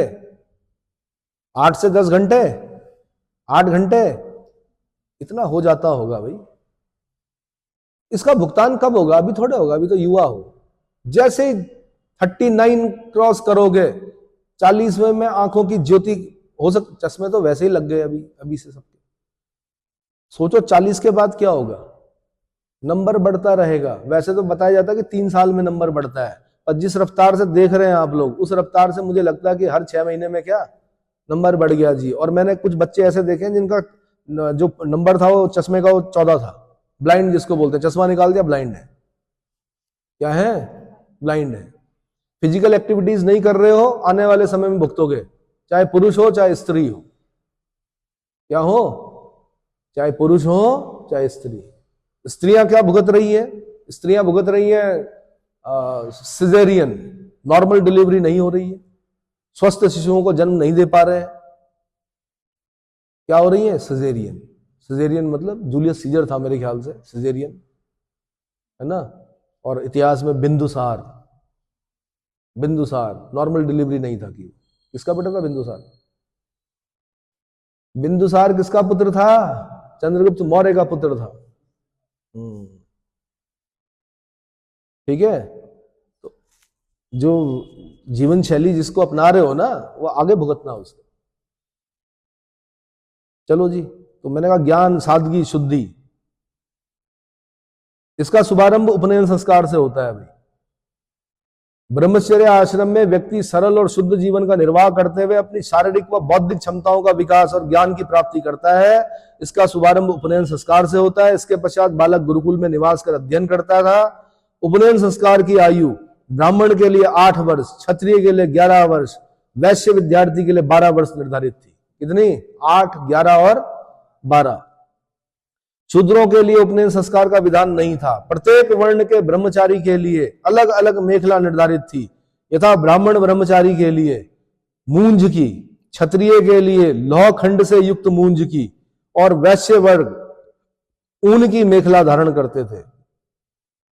यानी जो इस समाज को बहुत लंबे समय तक जनेऊ जानते हैं, जनेऊ, उससे बांधा गया। ब्राह्मण के लिए कॉटन का होता था, क्षत्रिय के लिए किसका? लौह खंड से युक्त मूंज का, और वैश्य वर्ग के लिए किसका? ऊन का। किसका? जनेऊ संस्कार समझते हो? जब उपनयन होता है, अब तो शादी से पहले कराते हैं वो लोग, शादी के दिन ही होता है उपनयन, है ना, कि आज तक बेटा जो ज्ञान प्राप्त नहीं हुआ वो भी होगा अब तुझे, तू वो दिन भी देखेगा अब जो तूने आज तक नहीं देखा था, है ना। चलो, वैश्य वर्ग ऊन की मेखला धारण करते थे। ब्रह्मचारी 2 प्रकार के थे। उपकुर्वाण। कैसे? उपकुर्वाण, ऐसे ब्रह्मचारी जो विद्याध्ययन समाप्त करके अपनी सामर्थ्य के अनुसार गुरु को दक्षिणा देते थे और उनकी आज्ञा को लेकर गृहस्थ जीवन में प्रवेश करते थे। और दूसरे प्रकार के जो ब्रह्मचारी थे वो थे नैष्ठिक। ये ब्रह्मचारी जीवन पर्यंत गुरु के निकट रहकर विद्या अध्ययन करते थे। इन्हें अंतःवासी की संज्ञा प्रदान की जाती थी। हिंदी में आता है ये शब्द समूह के लिए एक शब्द, जीवन पर्यंत ब्रह्मचारी। वह ब्रह्मचारी जो जीवन पर्यंत गुरु के निकट रहकर विद्या अध्ययन करते थे वो क्या कहलाते थे? आंसर अंतःवासी। क्या कहलाते थे? या नैष्ठिक, या नैष्ठिक ब्रह्मचारी। अध्ययन समाप्ति के बाद ब्रह्मचारी स्नान करता था, जो अध्ययन के लिए समापन का सूचक था। इसके पश्चात उसे स्नातक की उपाधि प्रदान की जाती थी। ब्रह्मचर्य आश्रम से गृहस्थ आश्रम में प्रवेश करते समय समावर्तन नामक संस्कार संपन्न किया जाता था। कौन सा? समापवर्तन, समावर्तन। ब्रह्मचर्य आश्रम का सबसे प्राचीन उल्लेख अथर्ववेद में मिलता है। किसमें मिलता है? अथर्ववेद में मिलता है। दूसरा जो था वो गृहस्थ आश्रम था। विद्याध्ययन यानी ब्रह्मचर्य आश्रम के पश्चात मनुष्य गृहस्थ आश्रम में प्रवेश करता था, जिसकी अवधि 25 से 50 वर्ष तक निर्धारित की गई थी। इसे सभी आश्रमों के स्रोत की संज्ञा दी गई है। इसी आश्रम में रहकर मनुष्य त्रिवर्ग अर्थात धर्म, अर्थ, काम का एक साथ उपयोग करते हुए मोक्ष प्राप्ति के योग्य बनता था। इस आश्रम में ही मनुष्य को विभिन्न संस्कारों का अनुष्ठान करना होता था। विवाह संस्कार के साथ मनुष्य गृहस्थाश्रम में पदार्पण करता था। इसके बाद अन्य संस्कारों यथा पंच महायज्ञ, हविर यज्ञ और सोम यज्ञ आदि संपन्न करता था। इसमें पंच महायज्ञ महत्वपूर्ण थे। पंच महायज्ञ, ब्रह्म यज्ञ, पितृ यज्ञ, देव यज्ञ, भूत यज्ञ, मनुष्य यज्ञ। कौन कौन से यज्ञ? ब्रह्म यज्ञ, पितृ यज्ञ, देव यज्ञ, भूत यज्ञ और मनुष्य यज्ञ, पंच महायज्ञ। ठीक है। इसी आश्रम में 3 ऋणों से मुक्ति का भी व्यक्ति को पाना होता था। 3 ऋणों से मुक्ति, देव ऋण, ऋषि ऋण और पितृ ऋण। मैंने आपको बताया था पहले भी कि मात्र ऋण से मुक्त नहीं हो सकता व्यक्ति, मात्र ऋण से। तो मैं आपको थोड़ा सा पहले ये पंच महायज्ञ के बारे में बता दूं कि ये क्या होते हैं। तो ब्रह्म यज्ञ में क्या होता है कि इसमें वेदों का अध्ययन किया जाता था तथा यज्ञ के माध्यम से प्राचीन विद्वान ऋषियों के प्रति अपनी कृतज्ञता ज्ञापित की जाती थी ब्रह्म यज्ञ में। पितृ यज्ञ में यह मृत पितरों की आत्मा की शांति हेतु किया जाता था, जिसमें पितरों का श्राद्ध, तर्पण, जल और भोजन के द्वारा किया जाता था। क्या किया था? पितृ यज्ञ। और यह ध्यान रखना कि भारत में आज भी परंपरा है कि अगर प्रत्येक वर्ष करना पड़ता है श्राद्ध, लेकिन एक स्थान पड़ता बिहार में गया, फाल्गु नदी के तट पर जो पितरों का तर्पण होता है मेन, वो कहां पर होता है? गया में होता है, फाल्गु नदी के तट पर। गया, कभी तो बोध गया जिसको बोलते थे, निरंजना नदी के तट पर महात्मा बुद्ध को ज्ञान प्राप्त हुआ पीपल के पेड़ के नीचे वैशाख पूर्णिमा के दिन, वही गया। तो जो श्राद्ध की परंपरा है अन्य स्थानों पर भी करते हैं लोग, लेकिन मैंने कहा मेन जो पितृ तर्पण होता है वो कहां पर होता है? गया में। लालू प्रसाद यादव ने संसद में घेरा लाल कृष्ण आडवाणी जी को। उन्होंने कहा हिंदुत्व की बात करते हो, आप हमारे बिहार आए हो कभी गया में अपने पितरों का तर्पण करने के लिए? नहीं आया समझ में? आप हिंदुत्व की बात करते हो, क्या आपने अपने पितरों का तर्पण किया है गया में? क्योंकि गया ही एक स्थान है जहां पर उसके बाद फिर तर्पण नहीं देने पड़ते हैं। नहीं आया समझ में? गया मतलब गया, बस हो गया। देव यज्ञ, इसमें देवताओं का पूजन बलि, घृत, अग्नि में हवन आदि द्वारा किया जाता है, जो अभी भी करते हैं आप लोग। एक टीन का डब्बा लेके छोटा सा, है ना, उसमें क्या विभिन्न प्रकार की लकड़ियां, अलग अलग आम की और पीपल की और क्या होती हैं, जितने भी ग्रह होते हैं, 9 ग्रह, 9 ग्रहों का देव यज्ञ, देवताओं का पूजन बलि, घृत, अग्नि में हवन करके किया जाता था। भूत यज्ञ, इसमें समस्त प्राणियों की बलि दी जाती थी। बलि भाग को अग्नि में न डालकर चारों दिशाओं में रखकर दिया जाता था, ताकि सभी प्राणी उसे ग्रहण कर सके। चींटियों को देते हैं आप, जैसे बूरा देते हैं, है ना, श्वान को देते हैं, श्वान मतलब कुत्ते को देते हैं, गाय को देते हैं। अलग अलग स्थानों में, अलग अलग दिशाओं में क्या करना है? रखना है। मनुष्य यज्ञ, इसे निर्यज्ञ और अतिथि यज्ञ की भी संज्ञा प्रदान की गई है। इसमें मुख्यतः अतिथियों का सत्कार किया जाता था। भाई अब तो पिक्चरें बन रही है अतिथि तुम कब जाओगे, लेकिन पहले अतिथि देवो भव, अतिथि जो था वो क्या था? देव तुल्य माना जाता था। अतिथियों का सत्कार किया जाता था। आज तो कोई नहीं चाह रहा कि हमारे घर कोई आए, या आज ये भी नहीं चाह रहा आदमी कि मैं किसी घर जाऊं, क्योंकि कंफर्ट जोन में क्या रहने की आदत पड़ गई, है ना। पर आनंद तो उसी में था जब अतिथि आते थे, है ना, और जब जाते थे 10 रुपए। अथर्ववेद में उल्लेख मिलता है कि अतिथि न केवल गृहस्थ के यहाँ भोजन करता था, अपितु उसके पापों का भी भक्षण करता था। बौद्धायन धर्म सूत्र के अनुसार अतिथि चाहे प्रिय हो या अप्रिय, उसका आदर सत्कार करने वाला व्यक्ति स्वर्गलोक का भागी होता है। किसका भागी होता है?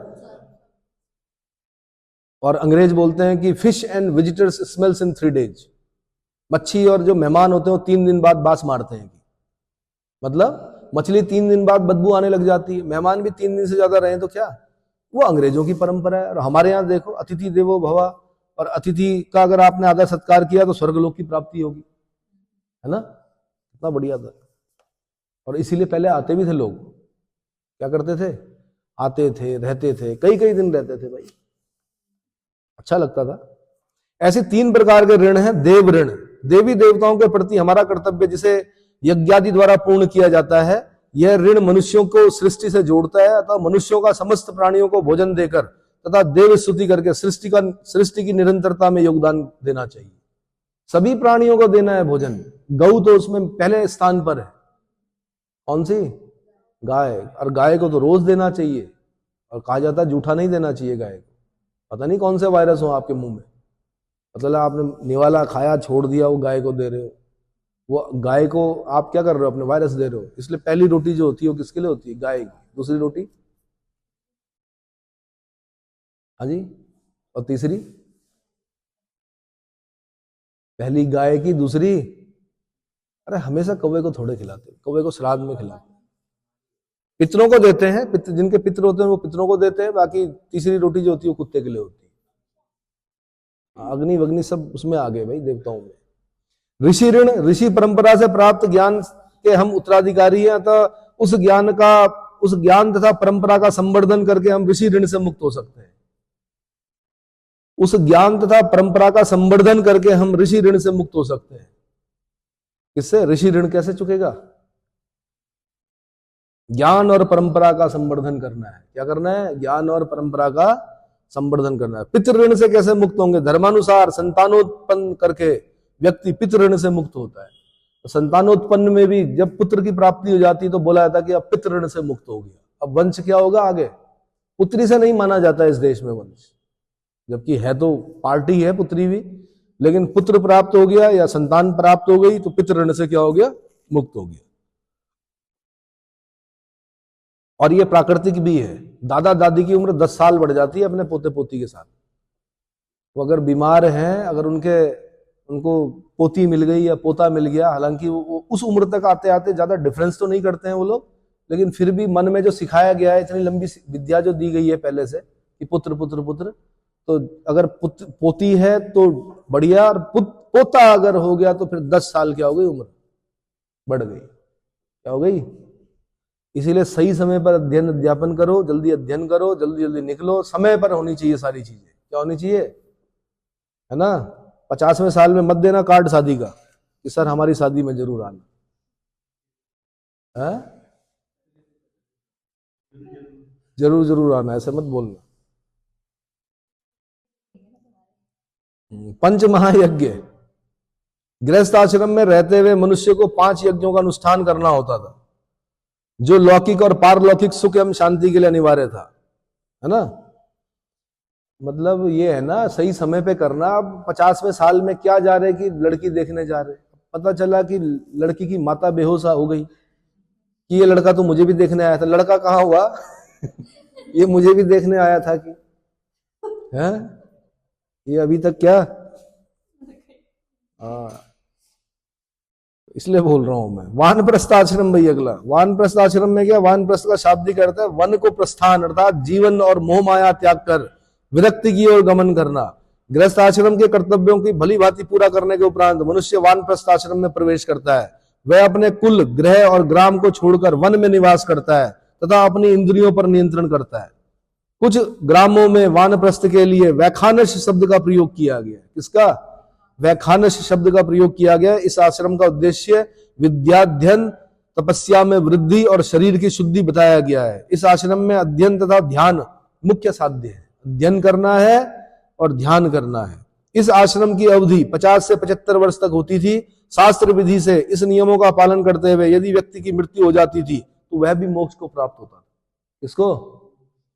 मोह माया में रहेगा, पोते पोती के चक्कर में रहेगा, मोह माया में फंसा रहेगा, अंत समय में बड़ा कष्ट होगा व्यक्ति को। क्या होगा? हाँ, वो यही बोलेगा कि अरे ये सब छूट रहे हैं, पहले ही छोड़ दो, है ना?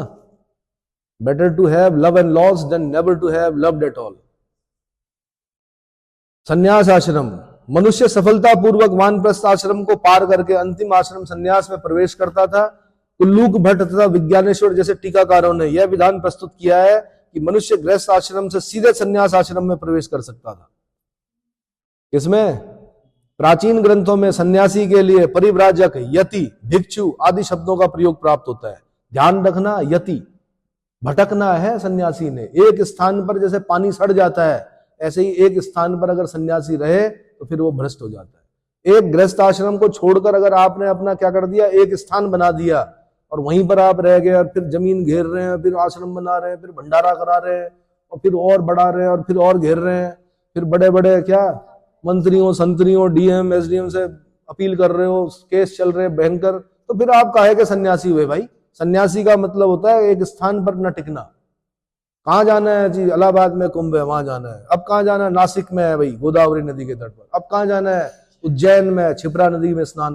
बात स्नान की नहीं है, बात आपने क्या करना है, विचरण करना है। आपने 12 ज्योतिर्लिंगों के दर्शन कर दिए, अब क्या करना है जी?